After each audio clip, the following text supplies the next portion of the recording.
जय हिंद। हम ब्लड पढ़ रहे हैं। ब्लड के फर्स्ट पार्ट में हम आपको बता दिए थे, कुछ बेसिक जानकारियाँ ब्लड के बारे में दे दिए थे। ठीक है, फर्स्ट पार्ट है जो बेसिक जानकारियाँ कुछ मिला है उसमें। अब हम देखते हैं सेकंड पार्ट, ब्लड का सेकंड पार्ट, जिसमें हम पढ़ेंगे ब्लड का कंपोजिशन। ब्लड का कंपोजिशन, ब्लड क्या क्या चीज़ से मिलकर बना होता है। तो अब आप यहाँ पे ध्यान दीजिए कि ब्लड दो चीज़ से मिलकर बना होता है। ब्लड दो चीज़ से मिलकर नहीं बना होता है, ब्लड बहुत चीज़ों से मिलकर बना होता है, लेकिन इसमें दो टाइप के, दो प्रकार के कुछ होते हैं। एक होता है प्लाज्मा और एक होता है कार्पल्स। तो प्लाज्मा जो है वो लिक्विड जैसा होता है, प्लाज्मा बिल्कुल लिक्विड होता है, और ये जो कार्पल्स है ये ठोस अवस्था में होता है, और प्लाज्मा जो है वो लिक्विड अवस्था में होता है। तो देखिए पहले यहाँ पे ये हम देख लेते हैं प्लाज्मा के बारे में, उसके बाद से हम कार्पल्स के बारे में देखेंगे। तो यह प्लाज्मा पहले हम क्लियर कर लेते हैं। तो ये जो प्लाज्मा है, प्लाज्मा 60% पाया जाता है ब्लड में। ब्लड में प्लाज्मा की जो होती है परसेंटेज होती है वो 60% ब्लड में प्लाज्मा पाया जाता है। तो ये जो प्लाज्मा है इसमें दो प्रोटीन होता है, प्लाज्मा के अंदर दो प्रोटीन होता है, जिसका नाम है, एक का नाम है फाइब्रिनोजेन प्रोटीन और दूसरा का नाम है प्रोटोबीन प्रोटीन। ठीक है, तो ये जो प्रोटीन है अगर ये प्लाज्मा में से हट जाए, अगर ये प्लाज्मा में से निकल जाए तो प्लाज्मा बिल्कुल पंचुच्छुर हो जाएगा और पतला हो जाएगा। एक तो लिक्विड है लेकिन बिल्कुल ही पंचुच्छुर हो जाएगा और थोड़ा येलोइश कलर का हो जाएगा। हालांकि ये येलोइश कलर का होता ही है, लेकिन कहने का मतलब ये है कि कुछ ज़्यादा ही पतला और कुछ ज़्यादा ही छार टाइप मतलब वो हो जाएगा। तो ये जो प्रोटीन है फाइब्रिनोजेन प्रोटीन, ये क्या करता है प्लाज्मा में थोड़ा सा गाढ़ा बना के रखता है, प्लाज्मा को थोड़ा गाढ़ा बना के रखता है, ताकि ब्लड देखते हैं ना थोड़ा जब कट जाता है तो थोड़ा सा गाढ़ा ही निकलता है।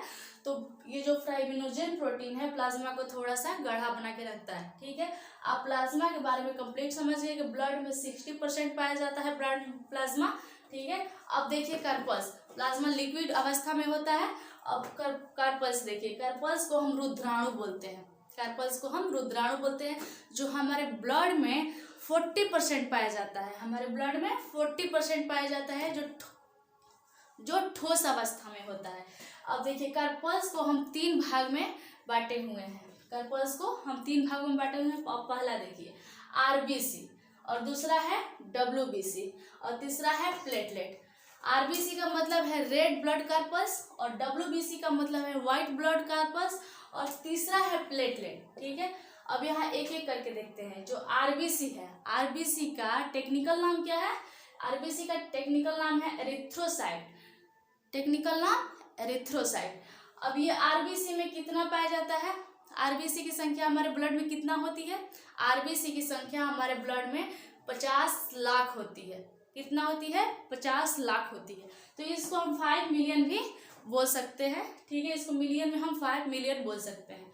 इसको जो जीवन काल है, आरबीसी की जो जीवन काल है वो 120 दिन है। 120 दिन के बाद ये आरबीसी मर जाता है। ठीक है, अब देखिए डब्ल्यूबीसी, जो डब्ल्यूबीसी है इसका जो टेक्निकल नाम है वो है ल्यूकोसाइट, ल्यूकोसाइट बोलते हैं डब्ल्यूबीसी को, व्हाइट ब्लड कार्पल्स को।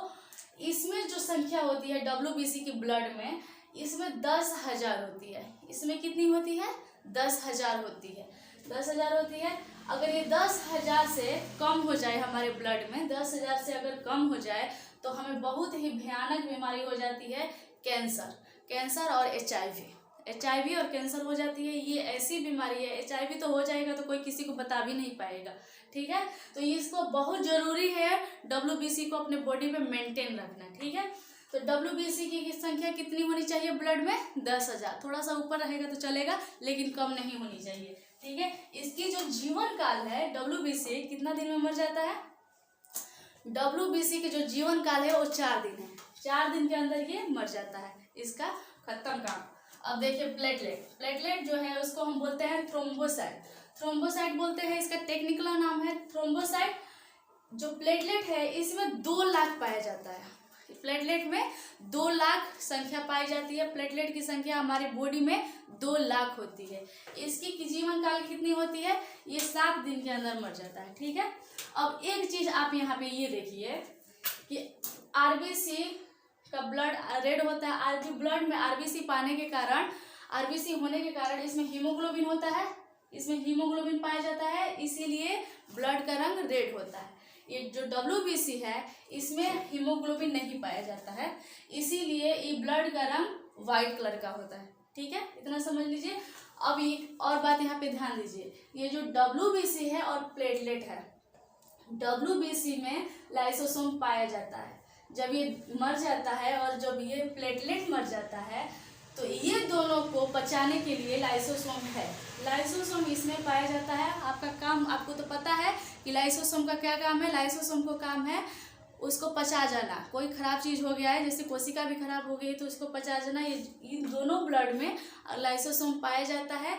तो ये लाइसोसोम इसको भी पचा लेता है और इसको भी पचा लेता है। प्रॉब्लम कहाँ आ जाती है? RBC में।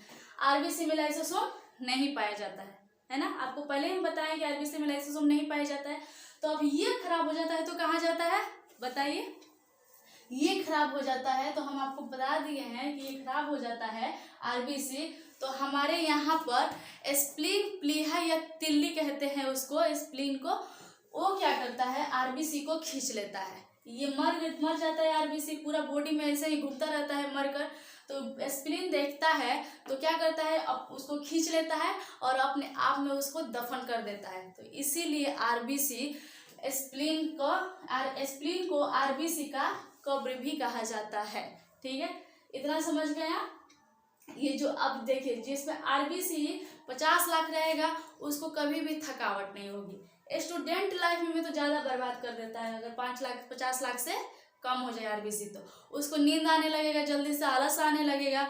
पढ़ने बैठेगा तो एक ही तकिया को 5 बार मोड़ कर सोएगा और पन्ना पे पन्ना उल्टेगा, उसको पढ़ने का मन नहीं करेगा। तो इसीलिए हमारे जो बॉडी है उसमें 50 लाख RBC में होनी चाहिए संख्या। और इसका तो आपको बताया ही है कि इससे क्या बीमारियां हो जाएगी अगर 10,000 से कम रहेगा। तो इतना आप समझ लीजिए। अब इसको एक एक करके हम डिटेल से समझेंगे। तो पहला हम देख लेते हैं RBC।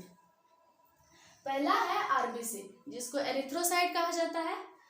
इसका जो आकार होता है वो बीच में से ये गोल होता है और बीच में से चपटा होता है। ये बिल्कुल ऐसे गोल होता है, ठीक है, और बीच में से चपटा होता है। आप देखे होंगे बाजार में चॉकलेट मिलता है एक एल्पेनलिबन ना, बिल्कुल इसी के जैसा होता है। ये एल्पेनलिबन गोल होता है और बीच में से चपटा होता है। ठीक है, आप इतना समझ गए। अब देखिए जो RBC है, ये ऊंचाई पर जाने से आकार बढ़ जाता है। क्यों बढ़ जाता है? क्योंकि हमारे बॉडी में ऑक्सीजन की कमी हो जाती है, उसकी पूर्ति करने के लिए इसका आकार है जो RBC का बढ़ जाता है। ठीक है, अब देखिए हम बताएं आपको RBC में लाइसोसोम नहीं पाया जाता है। इसको कौन पचाता है? स्प्लीन पचाता है। इसमें लाइसोसोम नहीं पाया जाता है। इसमें केंद्रक भी नहीं पाया जाता है। केंद्रक में क्या होता है? DNA RNA होता है। तो इसमें केंद्रक नहीं पाया जाता है। तो क्या RBC को हम किसी को देकर ये कह सकते हैं कि ये RBC आप लीजिए और DNA का आप बता दीजिए कि किसका DNA है? ऐसा हो सकता है? बिल्कुल नहीं हो सकता है। तो जो RBC है, एरिथ्रोसाइट है, इसमें केंद्रक नहीं होता है। तो चूंकि हम ये कह सकते हैं कि RBC में DNA हम नहीं पता लगा सकते हैं। किसी को ब्लड का RBC देकर हम ये नहीं कह सकते हैं कि आप बता दीजिए कि इसमें DNA क्या है, क्योंकि इसमें केंद्रक ही नहीं पाया जाता है और केंद्रक में ही DNA RNA होता है। तो आप ये समझ गए कि केंद्रक इसमें नहीं पाया जाता है, इससे DNA का पता नहीं चल सकता है। हाँ, DNA का पता चल सकता है, बाल से चल सकता है, थूक से चल सकता है, नाखून से चल सकता है, लेकिन ये जो लाइसोसोम जो RBC है, ये जो है इससे हम DNA का पता नहीं लगा सकते हैं। इतनी बात कंप्लीट आ गई। जो रुद्राणु है, जो RBC में रुद्राणु है, कार्पल्स है, उसमें 95% पाया जाता है RBC में। अब आप ही देखिए ना, यहाँ पे जो RBC में 50 ब्लड में 50 लाख RBC पाया जाता है। ब्लड में 50 लाख RBC पाया जाता है। तो स्वाभाविक है यहाँ पे रुद्राणु 95% होगा। ठीक है, अब आप इतना समझ गए होंगे। आप इसका एक स्क्रीनशॉट लीजिए, उसके बाद से फिर हम बात करते हैं WBC के बारे में। अब देखिए, अब देखते हैं। अच्छा, अब ये देखिए आप कि एनीमिया बीमारी क्यों होता है। एनीमिया बीमारी हमारे बॉडी के अंदर क्यों होता है? RBC के, देखिए ये जो RBC है, ब्लड में क्या पाया जाता है? RBC में क्या पाया जाता है? हीमोग्लोबिन। और हीमोग्लोबिन में क्या पाया जाता है? आयरन।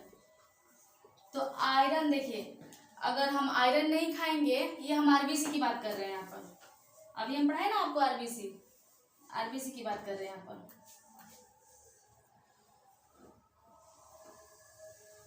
ध्यान से देखिए, हाँ देखिए, जब हम आयरन नहीं खाएंगे तो हमारे बॉडी के अंदर हीमोग्लोबिन की कमी हो जाएगी। जब हीमोग्लोबिन की कमी होगी तो आरबीसी की कमी, तो आरबीसी में हीमोग्लोबिन पाया जाता है तो आरबीसी की कमी होगी, और ब्लड में आरबीसी पाया जाता है तो फिर से ब्लड की कमी हो जाएगी। तो इसको कहा जाता है, ब्लड की कमी को हमारे बॉडी के अंदर कहा जाता है, अगर इस कमी हो जाए इतने की तो उसको कहा जाता है एनीमिया। ठीक है, ये एक बीमारी है।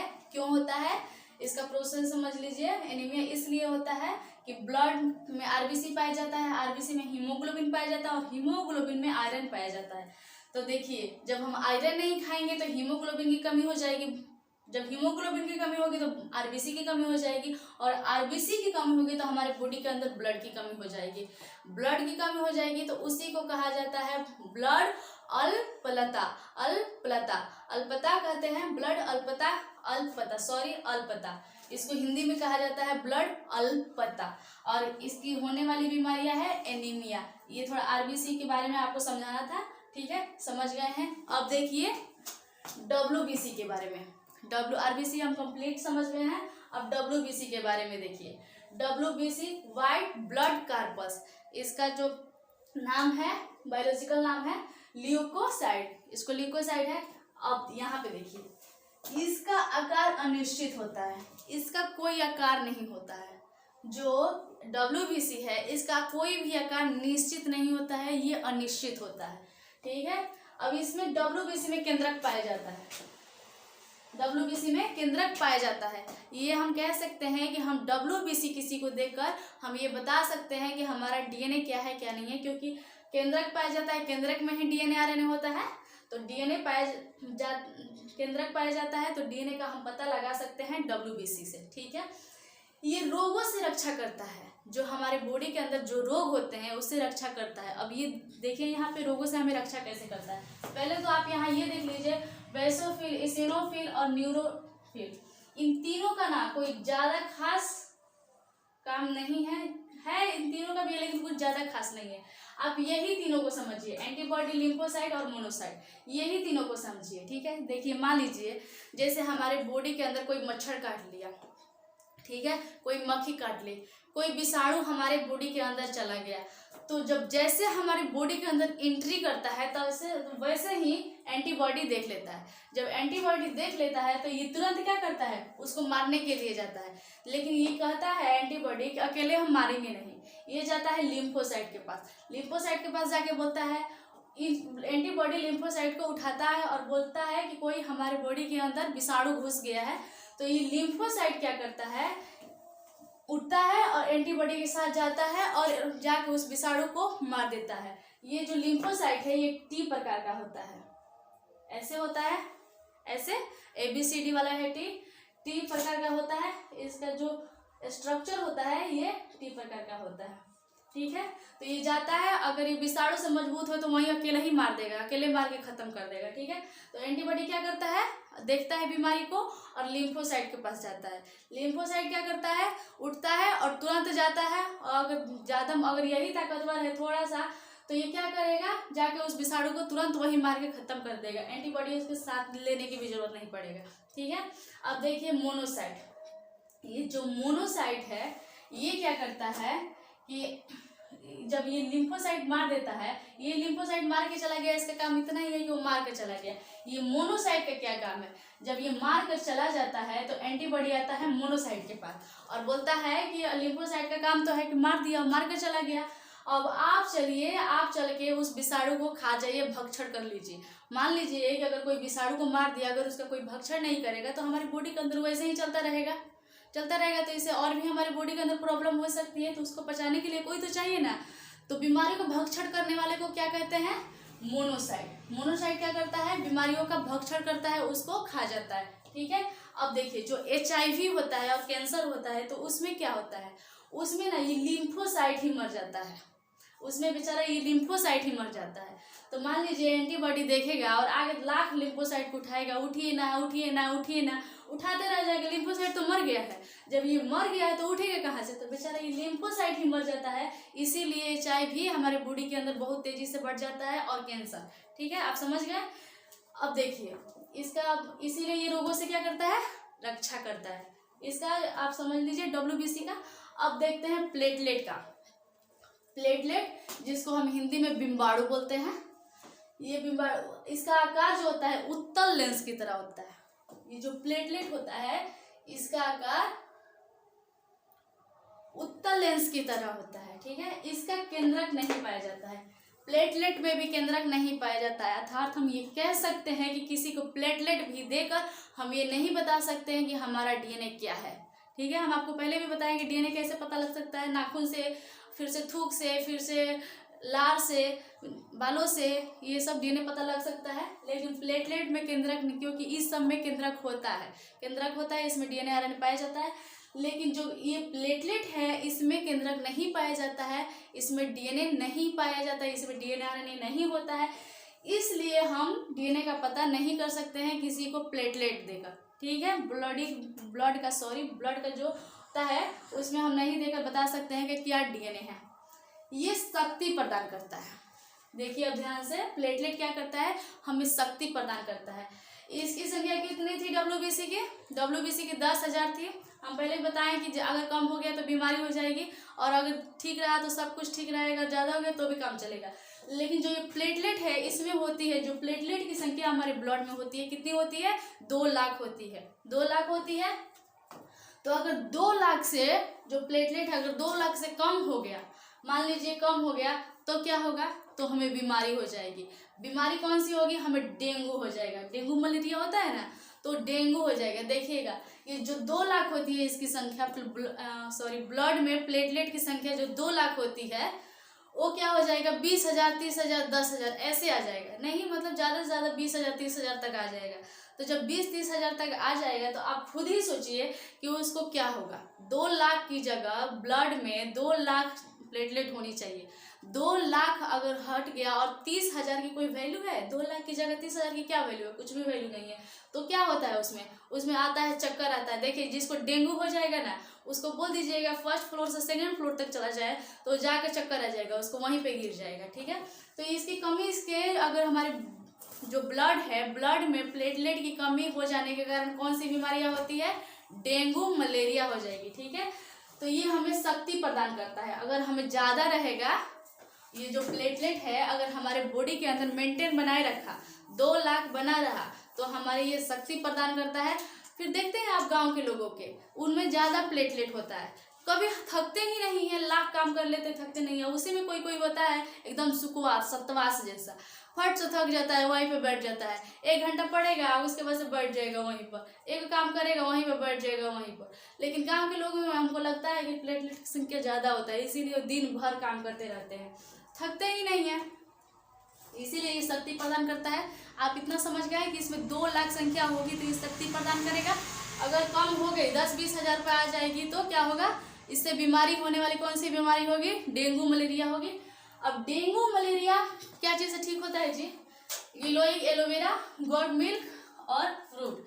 तो ये जो बकरी का दूध जो होता है, जो बकरी का दूध होता है डेंगू में बहुत फायदेमंद होता है, तो बकरी का दूध पीना चाहिए, आसानी से मिल जाता है। लेकिन जो फ्रूट है, भारत में इतनी ज़्यादा मतलब तंगी है, इतनी ज़्यादा गरीबी है कि हर किसी के घर में फ्रूट भी नहीं खरीदा जा सकता है। अब मान लीजिए आप जो अगर बहुत गरीब आदमी अगर फूल जैसे फल खरीद रहा है ना, तो आप समझ लीजिए उसके घर में कोई बीमार है तभी वो फल खरीद रहा है, नहीं तो उसके घर में तो खाने के लिए पैसे नहीं होते तो फल कहाँ से खरीदेगा बेचारा।